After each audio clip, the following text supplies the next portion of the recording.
Halo, apa kabar? Kembali lagi di channel Gadgetindo dengan saya Randy.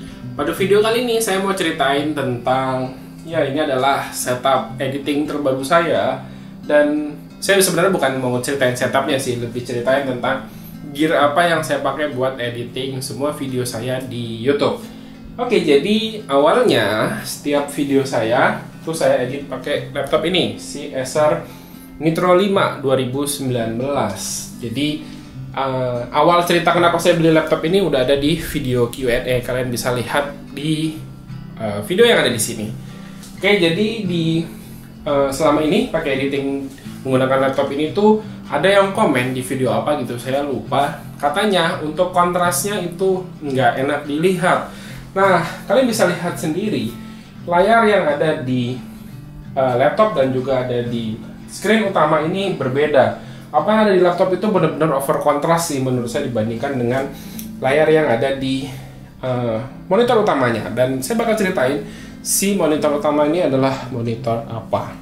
Jadi sebenarnya ini bukan video review yang gimana-gimana ya, karena saya sendiri sebetulnya nggak begitu expert di bidang perkomputeran, per PC-an, perlayaran, dan lain sebagai macamnya. Mungkin kalau kalian lebih mengerti nanti boleh drop aja komen atau pertanyaan atau terserah lah apa aja di kolom komentar di bawah. Dan saya bakal ceritain dulu yang pertama.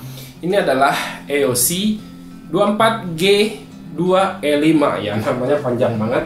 Jadi monitor ini harganya adalah 1,9 juta kalau di toko online, atau saya beli ini di Samarinda itu seharga 2 juta ya di tokonya. Lebih murah sih sebenarnya kalau misalnya dibandingkan harus beli dari Jakarta, dan kena ongkirnya lumayan mahal sampai dengan 300.000. Nah, si EOS ini kenapa pada akhirnya saya pilih monitor ini?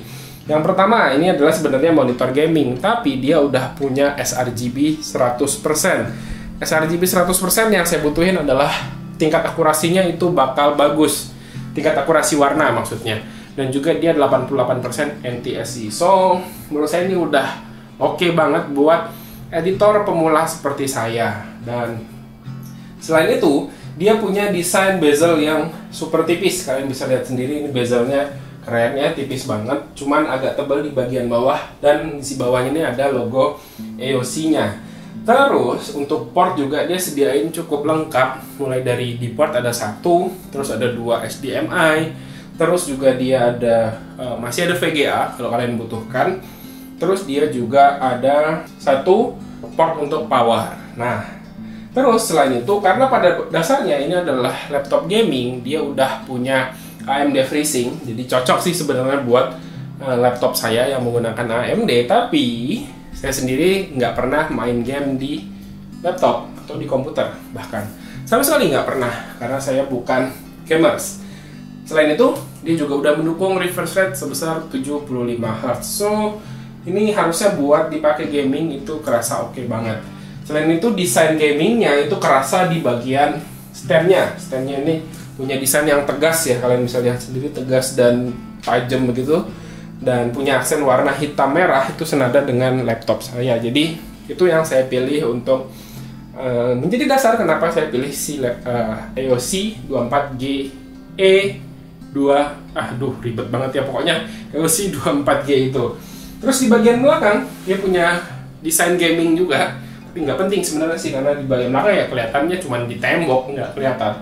Tapi itu juga yang menguatkan saya akhirnya, oke, saya pilih laptop ini, monitor ini. Dan satu kekurangan yang ada di monitor ini adalah sistemnya ini kerasa kurang kokoh. Jadi kalau kita goyangin meja, nah dia langsung bergerak seperti itu. Ya, ini satu kekurangan yang saya rasakan dari si monitor ini. Dan dengan harga sekitar 1,9 tadi kita udah dapat monitor yang, oh ya, saya lupa, panelnya juga ini IPS. Kalau panel IPS kita juga tahu ya, viewing angle-nya itu kerasa bagus, baik dari sisi kiri, kanan, atas, ataupun bawah. Itu nggak kerasa perubahan warnanya dari si layar yang kita lihat. Terus dia juga ukuran aslinya kalau lihat di websitenya itu adalah 23,8 inch. So, menurut saya, sekali lagi, ini untuk kelas pemula seperti saya, ini udah cukup banget buat edit. Karena menurut saya lebih enak dilihat yang ada di monitor AOC ini. Dan kalian bisa lihat ya nanti hasil editingnya seperti apa, apakah lebih bagus, nanti kalian bisa lihat di video ini. Oke, itu dia tentang si AOC 24G2E5 ini. Oh ya, hampir aja lupa. Dan karena ini menggunakan dua monitor seperti ini, workflow saya juga sedikit berubah. Workflow saya jadi layar yang ada di laptop ini saya jadikan second screen, dan yang di sini adalah screen utama. Jadi kalau saya pakai untuk di Premiere Pro, second screen ini saya pakai buat geser-geser dari kurva warna, terus geser-geser dari pokoknya untuk grading di sini, dan hasilnya saya bisa lihat di monitor AOC ini. Atau saya juga bisa tempatin dia file manager, jadi kalau pilih file-file apa yang saya butuhkan, lalu nanti saya pilih di screen yang ada di laptop, dan screen utamanya nanti buat nampilin editingnya full khusus, jadi punya ruang yang lebih lega yang ada di monitornya sendiri. Nah, dengan flow seperti itu, editing saya rasa bakal kerasa jadi lebih enak ya, dan juga lebih cepat. Oke, selanjutnya yang saya pakai keyboard di sini adalah si Rexus Daxa M71 Pro. Jadi Rexus Daxa M71 Pro ini saya pilih karena satu, dia adalah brand lokal. Saya mau nyoba sih gimana kualitas dari brand lokal tentang perkomputeran. Saya rasa untuk build quality dari Daxa M71 Pro ini udah oke banget dan kerasa kokoh. Dia harganya ini ada di 800 ribuan, tapi saya dapetin ini tuh juga di toko yang ada di Samarinda itu 785.000. Nanti kalau kalian berminat, linknya ada di kolom deskripsi di bawah. Dan untuk si Daxa M71 Pro ini dia pakai Gateron, dan katanya sih hot swap. Saya sendiri belum pernah coba ganti-ganti seperti apa, tapi dalam paket penjualannya kita bakal dikasih 4 yang cadangannya. Dan untuk switchnya kita ada 3 pilihan, blue, red, sama brown. Saya sendiri sih pilih yang blue karena punya suara yang lebih clicky gitu ya, lebih enak buat didengar.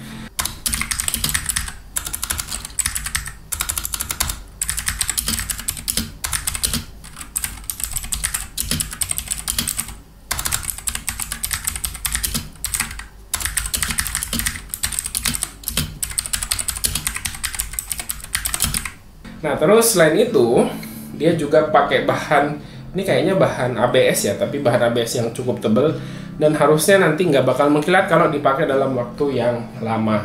Fitur lain yang saya suka dari Daxa M71 Pro ini adalah dia punya RGB yang ada 2. Jadi RGB yang ada di keyboardnya sendiri, terus RGB yang berikutnya adalah di bagian sisinya. Jadi RGB-nya ini bisa diatur secara terpisah, baik yang ada di keyboardnya sendiri dan yang di bagian sisinya juga ini sendiri. Jadi ini menurut saya kalau misalnya pas dipakai dan disimpan itu warna RGB-nya ada ambience di meja itu kerasa lebih keren gitu ya. Nah, selain itu si M71 Pro ini dia support untuk dual connection, bisa pakai kabel dan juga bisa pakai Bluetooth. Saya sendiri sih lebih prefer pakai Bluetooth ya, supaya lebih clean dari area editing saya. Dan berikutnya si M71 Pro ini punya banyak shortcut ya sebenarnya, tapi nggak bakal saya ceritain dalam-dalam. Itu semua ada di buku panduannya, jadi kita bisa lihat nanti dengan cara FN dan tombol-tombol yang lain itu untuk mengaktifkan berbagai fitur yang ada di keyboard Daxa M71 Pro ini. Dan satu lagi alasan kenapa pada akhirnya saya pilih ini adalah dia punya key sebanyak 71 buah. Jadi saya butuh panah ini, kontrol panah ini tanpa perlu menekan kombinasi tombol yang lain, karena buat editing itu penting banget buat ngatur frame-nya. Nah, terus karena kebanyakan keyboard yang lain, mecha keyboard yang lain tuh rata-rata punya key sebanyak 60 ya, 60%. Jadi pada akhirnya saya milih si Daxa M71 Pro ini. Dan ya itulah setup editing terbaru saya. Semoga video-video saya berikutnya lebih enak buat dilihat, buat ditonton, dan juga lebih memuaskan mata penonton ya. Mudah-mudahan hasilnya bisa kalian lihat langsung di video ini aja. Dan oke, kayaknya segitu aja video kali ini. Kalau kalian misalnya ada pertanyaan 1-2, silahkan drop aja di kolom komentar di bawah. Oke, terima kasih ya buat yang udah nonton. Silahkan like dan share video ini jika menurut kalian video ini bermanfaat. Randy pamit, sampai jumpa di video berikutnya. Yuk, bye-bye.